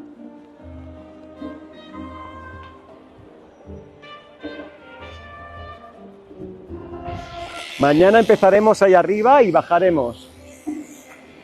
Están cantando, si no, que se seque mi diestra y si mi lengua se pague a mi paladar, si no pongo a Jerusalén por encima de mi alegría. Y ahora le están bendiciendo al niño que crezca en altura y en sabiduría, como Samuel, y como Jesús, ¿no? Se dice también lo mismo. Y que haga grandes obras y que llegue al palio nupcial, se case, que tenga hijos y no hacen nada más que darle bendiciones. Y luego cuando acaban sueltan los globos como un símbolo de que las bendiciones van para arriba. Y tocan el shofar. Y tocan el shofar. Y eso es porque tiene 13 años. 13 años. La niña 12 años, el niño 13. Pues, por ejemplo, económicamente, o sea, sigue viviendo con los padres, se alimenta con los padres. No, es uno de esos baños rituales que era como una cueva, ¿ok? Se llevaron la parte de arriba. Entonces uno entraba por el lado derecho y todavía sin purificar y se metía 7 veces desnudo ahí y salía por el otro lado purificado. Y ven como hay un murito, ¿verdad? Y hay cientos de mikvés, baños rituales como este aquí, como ya vimos en Magdala, ¿ok? Vamos a estas escaleras, aquí es lo que venimos. La puerta doble, ven un trocito detrás de esta palmera, y la puerta triple la ven sellada allá. Fíjense que hemos salido de la muralla, y hasta ahora hemos estado en Jerusalén, vayan pasando, miren el mikve y vayan pasando. Hasta ahora... Pero esto de aquí era como una pileta. Eso se ha caído de otra época. Es un molino, ves que es un molino para trigo. No, el molino no tenía que estar en la mikvé, pero y ahí esto tenía un techo, era una cueva. Estamos viendo distintas épocas, pero por aquí entraban. Sí, genial. Vamos a sentarnos aquí en las escaleras y van a ver que algunas escaleras son originales y otras escaleras son reconstruidas para que nos imaginemos cómo era originalmente. ¿Ok? Entonces decíamos que los peregrinos subían por la puerta triple y bajaban por la doble, seguramente, menos aquellos que tenían algún familiar cercano de primer grado fallecido. Durante el primer año iban al revés y la gente que sabían que esas personas estaban de duelo por lo que iban al revés, le decían que el Señor te consuele entre los enlutados de Sion. ¿Ok? Yo no sé si algún día la gente volverá a entrar por esta parte de la muralla al futuro templo de Jerusalén, que tampoco nadie sabe exactamente cuándo se va a inaugurar nuevamente.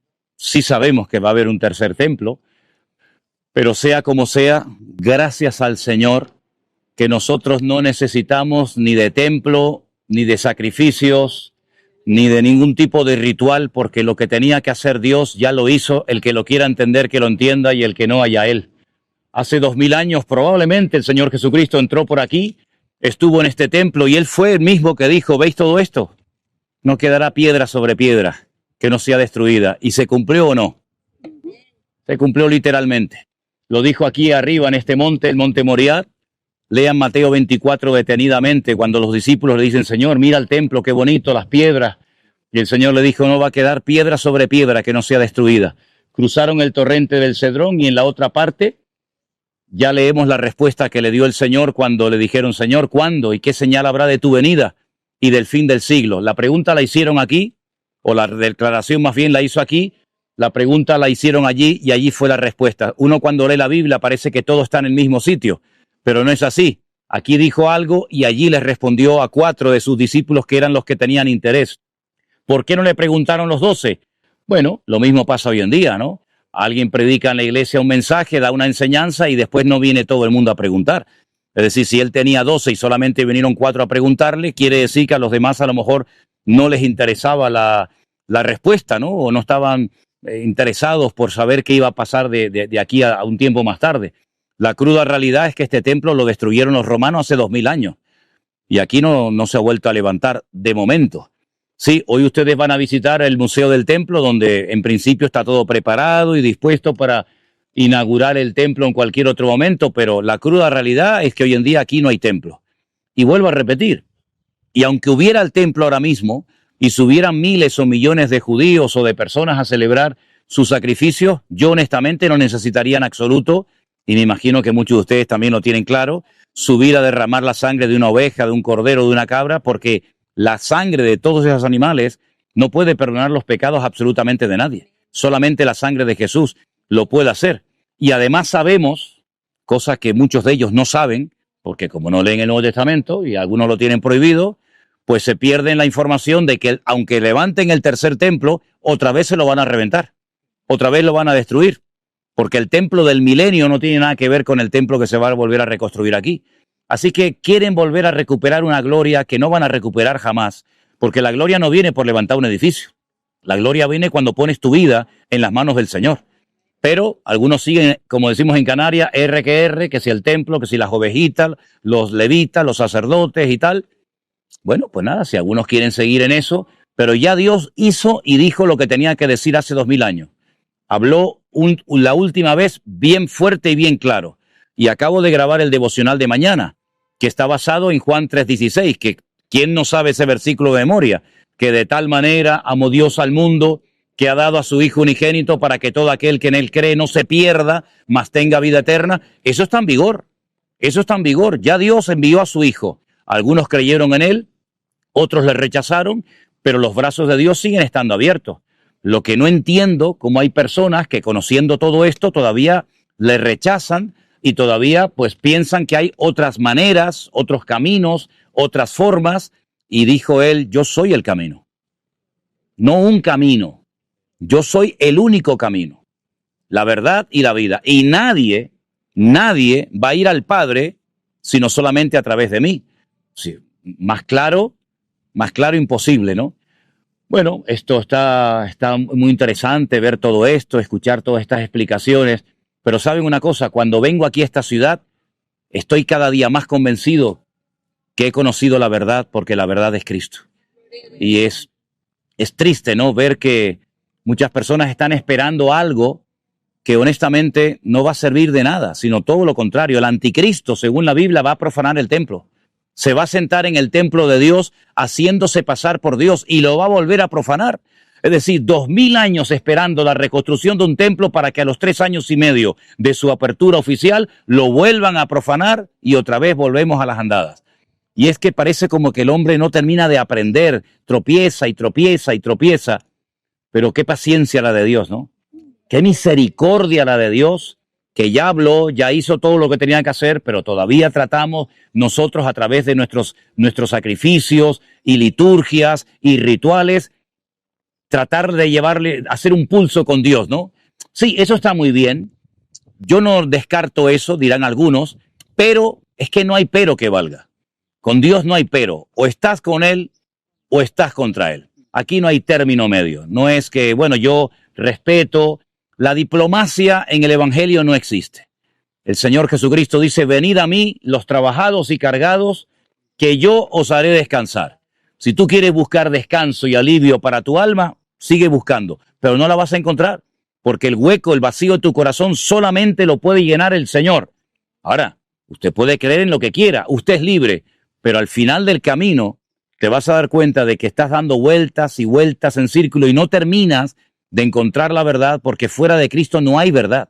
Él no es que vino, como dicen algunos musulmanes, bueno, Él es un profeta importante como fue Moisés o que fue otro profeta. Es que Él no fue un profeta, Él no es uno más en una lista de 1000. Él es el único. Claro, esto yo entiendo que a mucha gente le choca, ¿no? Porque eso de decir, bueno, pero no hay otra manera. Y si no creo en Cristo, me condeno. Bueno, la Biblia está muy clara en eso. Y por eso dice la Biblia que tenemos que ir por el mundo predicando el Evangelio, porque la ignorancia nos salva. Miren, cuando yo voy a Latinoamérica, ¿saben lo que le digo a la mayoría de peruanos, colombianos, chilenos, argentinos, bolivianos? ¿Saben lo que le digo? Ustedes fueron católicos porque unos señores vinieron en la Pinta La Niña de Santa María de España y les obligaron a ustedes a convertirse al catolicismo, y si no se convertían te cortaban la cabeza. Pero si en vez de venir los españoles hubieran venido los musulmanes, tú serías musulmán. Tú no elegiste ser católico. Los católicos vinieron y obligaron a la población de aquellas naciones a convertirse al cristianismo.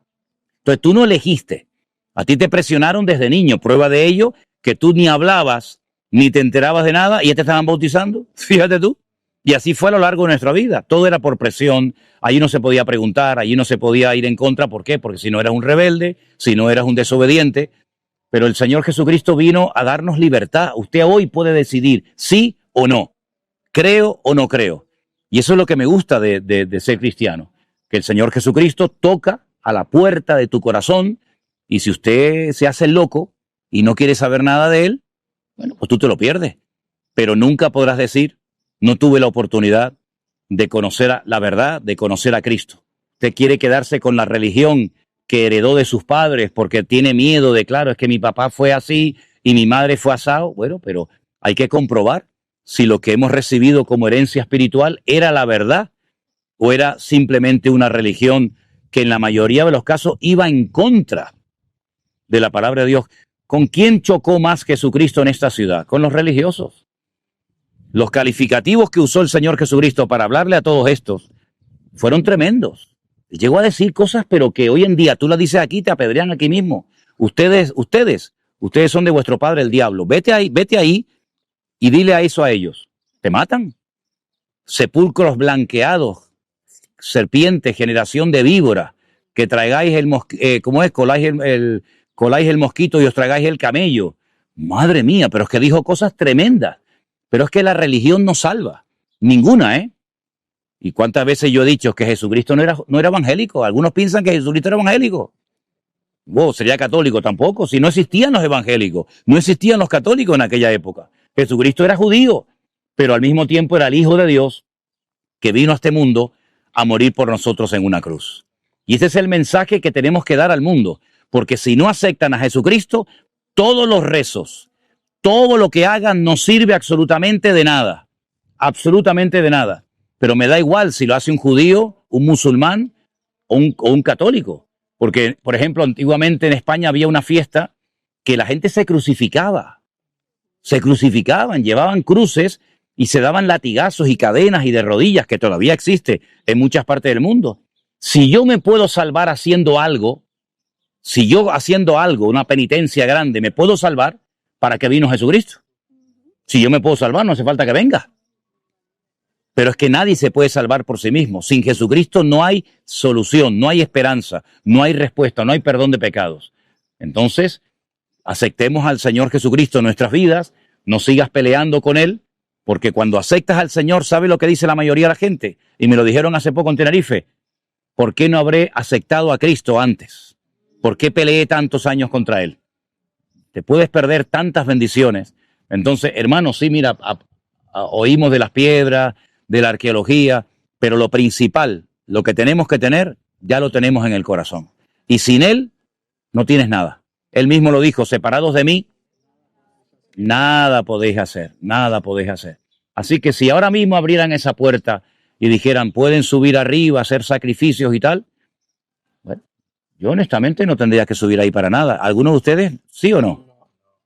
Bueno, pero ese es el sueño de muchos que están esperando la reconstrucción del tercer templo. Y mi pregunta es, ¿para qué? ¿Para qué otro templo? ¿Ya no tuvieron dos? ¿Y quién permitió que el primer y el segundo templo lo destruyeran? ¿Quién permitió? Pues permitió Dios. Si Dios no lo hubiera permitido, no hubieran podido mover ni una sola piedra. Y lo curioso es que ya sabemos cómo va a terminar la película. Ya sabemos lo que le va a pasar a ese monte. Ahora lo ves así, pero algún día ese monte va a desaparecer, se va a partir por la mitad, van a salir aguas de su interior, van a entrar allí atrás al Mar Muerto, van a entrar al Mediterráneo. Ya sabemos cómo va a terminar la película. Ya la hemos visto. Está en la Biblia. Tenemos el periódico de mañana. Noticias que aún no han salido, ya las conocemos. Entonces, valoremos esta salvación tan grande que Dios nos ha dado, porque, y termino diciendo esto, la salvación es tan maravillosa que no la podíamos comprar. Y algunos dicen, no, es que la salvación es gratis. De eso nada. La salvación es gratis para nosotros. Pero ¿quién pagó el precio? El precio lo pagó Cristo con su vida. Y ahora te la da a ti gratuitamente si crees en Él. Pero el precio era elevadísimo. Nadie podía morir por otro pecador. Porque aunque muriera otro pecador por ti, si ese pecador después no resucita, no sirvió de nada. Así que la prueba final de que Jesús no era un impostor, ni un falso Mesías, como tantos que aparecieron y tantos que siguen apareciendo y aparecerán, fue la resurrección. Sin la resurrección, Jesucristo fue un mentiroso, un manipulador, un mago, llámalo como quiera. Pero sin la resurrección nuestra fe no sirve para nada. Porque usted cree que va a venir y resulta que murió y no va a venir. Usted cree que Él le perdonó los pecados y no se los perdonó. Y los que murieron creyendo que Él era el verdadero Mesías también se condenaron. Es decir, sin resurrección esto no funciona. No sirve de nada. Qué bonito cuando vayamos a la tumba de Cristo y la veamos vacía, ¿eh? Y qué tragedia sería verla ocupada. Todas esas tumbas están llenas de huesos. La tumba de Cristo está vacía porque resucitó al tercer día. Y esa es la piedra angular de nuestra fe. No hay nada en esta ciudad que se pueda comparar a la resurrección del Señor Jesucristo. Son piedras muertas que ni oyen, ni sienten, ni padecen, ni nos pueden ayudar. Pero la sangre de Jesucristo y su vida todavía está viva y puede cambiar corazones y transformar vidas siempre y cuando se dejen. Porque si algo he aprendido es que Dios es un caballero. No se mete donde no lo llaman. No es como algunos que se meten en conversaciones ajenas y se meten donde no los llama nadie. El Señor Jesucristo llama a la puerta. ¿Me dejas entrar? Quiero ser tu Señor y Salvador. No creo en ti. No, déjame tranquilo. Ok, no pasa nada. Como le dijeron en Galilea, vete de aquí, que aquí no te queremos. Cogió en la barca, se montó y se fue en la otra orilla. Espero que todos y cada uno de nosotros tengamos a Cristo en el corazón y no le digamos nunca vete de mi vida, sino al contrario, ven a mi corazón cada día de mi vida. Amén, hermanos. Y esto no es cuestión de edad, ¿eh? Esto no es cuestión de decir, bueno, estos evangélicos como no tienen otra cosa que hacer, son cosas de viejos y de aburridos y de gente hecha polvo. Todo el mundo necesita al Señor. Y cuanto más edad tienes, más lo necesitas porque menos tiempo te queda. Porque lo interesante del tiempo es que sabemos lo que hemos gastado, pero no cuánto nos queda. Entonces, mi hermano, acepte a Cristo antes de que sea demasiado tarde. Si no, yo a última hora me arrepiento. ¿Y tú qué sabes si tienes tiempo para eso? ¿Tú qué sabes si tienes tiempo para eso? Entonces, acéptalo ahora, que estás a tiempo, antes de que sea demasiado tarde. Porque después de la muerte, aunque algunos aquí creen que hay, ¿cómo es? La reencarnación y todo eso, olvídate, eso es mentira. Está establecido por Dios que los hombres mueran una sola vez y después de esto el juicio. Así que eso de reencarnación, en la otra vida yo me reencarno en piojo, en garrapata, en perro, en paloma, eso olvídate de eso, es un cuento. Si la reencarnación fuera verdadera, porque cada vez hay más gente y siempre se reencarnan los mismos. Si son 1000 y se reencarnan los mismos, ¿cómo cada vez hay más gente? ¿De dónde salieron nosotros? Es que hasta por la matemática no funciona el negocio.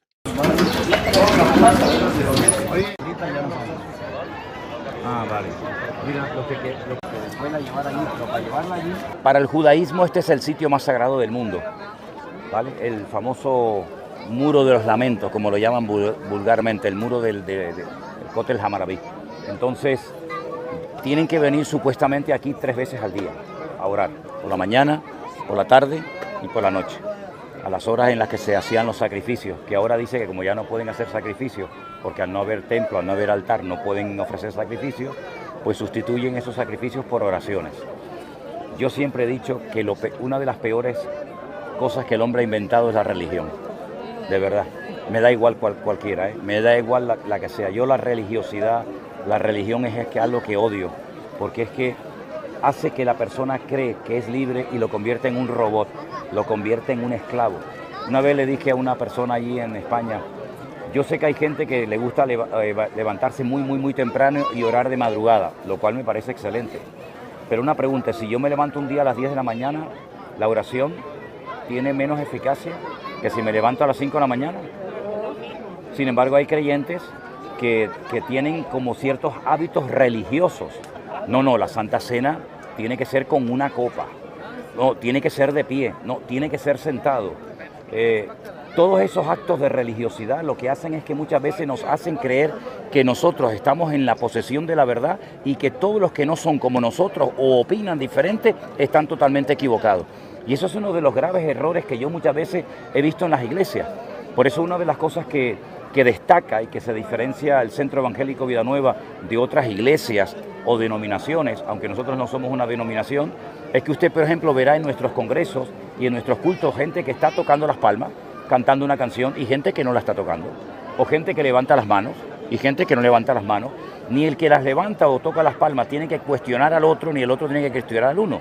Es decir, hay una libertad dentro de un orden, y la espiritualidad no se mide tanto por los actos externos, ¿verdad? No estoy diciendo que esté malo tocar las palmas ni levantar la mano, no estoy diciendo eso. Pero Dios nos ha dado la libertad de adorar al Señor y de expresar nuestra adoración a Él como usted quiera. Hay gente que quiere orar de rodillas. Amén, hermana, ore de rodillas. A mí como si se pone con las patas para arriba y la cabeza para abajo, me da igual lo que usted haga. Pero no me critique ni me cuestione al que no lo haga, ni viceversa. Entonces cuando uno viene aquí, claro, cuando uno viene por primera vez o las primeras veces te asombra, ¿no? Es decir, ¿cómo ora? Oye, ¿cómo ora esta gente y tal? ¿Sabe una cosa? Y lo dice la Biblia, no lo digo yo. El que no tiene al Hijo, no tiene al Padre. Mencione usted el nombre de Jesucristo ahí y dígale a toda esa gente que Jesucristo es el camino, la verdad y la vida, y que si no aceptan a Cristo se van al infierno. Lo matan a pedrada. Lo matan a pedrada, exactamente igual que ocurrió hace 2000 años. ¿Por qué yo tengo que orar de cara a una pared? Porque ellos dicen que el templo fue destruido, pero que la presencia, la gloria del Señor se quedó ahí. No, señor, amigo, usted está equivocado. La presencia del Señor no está ahí en esa pared. La presencia del Señor está en el corazón del hombre y de la mujer que ha abierto su corazón al Señor Jesucristo. Él no está en templos, no está en piedra, no está en piso ni en techos. ¿Por qué yo tengo que salir de espalda? ¿Por qué? ¿Dónde dice que tengo que salir de espalda? ¿Es una falta de respeto si yo salgo así o salgo? Ah, no, hay que salir de espalda. ¿Por qué yo tengo que meter un papel como ayer un señor que viene con... Yo anoche vine con Jorge, vinimos aquí para que él viera esto, y cuando entramos por el pasillo dice que tenía que escribir la petición de oración en un papel y meterla allí. Pero cuando ya me iba, que yo no iba a meter papel ni nada, me pidió una ofrenda. Digo, siempre es lo mismo, es siempre lo mismo. Mucho rezo, mucha oración, mucho talit, mucha vaina, pero a la hora de la verdad, aquí el que manda siempre es el dichoso y el maldito dinero, ¿no? Entonces te pone la mano encima, que yo le dije, no, a mí no me ponga la mano encima. Y que le dé una ofrenda para yo ir con el permiso de él a poner un papel en una pared. Pero estamos locos. Mire, yo es que ya soy ya muy grande y estoy ya cansado de ver tantas cosas que incluso hasta me sorprende que algunos cristianos evangélicos, que ya deberían de tener superado más que esto, vienen aquí y se quedan como diciendo, wow, cómo oran, y mira, y se menean, y ponen el papelito en la pared. ¿Y qué? Yo no necesito nada de eso. Yo no necesito absolutamente nada de eso. Yo soy el templo del Espíritu Santo de Dios. Dios vive aquí adentro. Ay, pero eso es arrogancia, no, eso es Biblia. Eso es Biblia, eso es lo que dice la palabra de Dios. Entonces, es una lástima que la gente... ¿Y qué es lo que la mayoría de la gente pide? La reconstrucción del templo. Ese es el sueño de ellos, que allá arriba algún día, en vez de estar los musulmanes, estén ellos con su templo. Y si ahora mismo estuviera el templo funcionando, yo no tengo que subir arriba una cabra, una oveja. ¿Saben lo que yo haría con la cabra o con la oveja? Me la como. Eso es lo que yo haría, me la comería, que están riquísimas. Y no tener que subir arriba a sacrificar a un pobrecito animal cuando ya la sangre de Jesucristo fue derramada y nos limpió de todos los pecados. Entonces, la religiosidad nos embrutece, la religiosidad nos hace sentir superiores a los demás. No es que nosotros seamos superiores a los demás, ni muchísimo menos, pero entendamos que lo que Cristo nos dio a nosotros es un regalo maravilloso. Cuando me dicen algunos cristianos, bueno, pero ustedes entonces no hacen los cultos en sábado. ¿Y dónde dice la Biblia que yo tengo que hacer un culto el sábado? No el Shabbat, pero es que el Shabbat es una cosa y un culto en Shabbat es otra cosa. ¿Dónde dice la Biblia que la iglesia o los cristianos o cualquier ser humano se tiene que congregar un sábado? No lo dice en ninguna parte de la Biblia.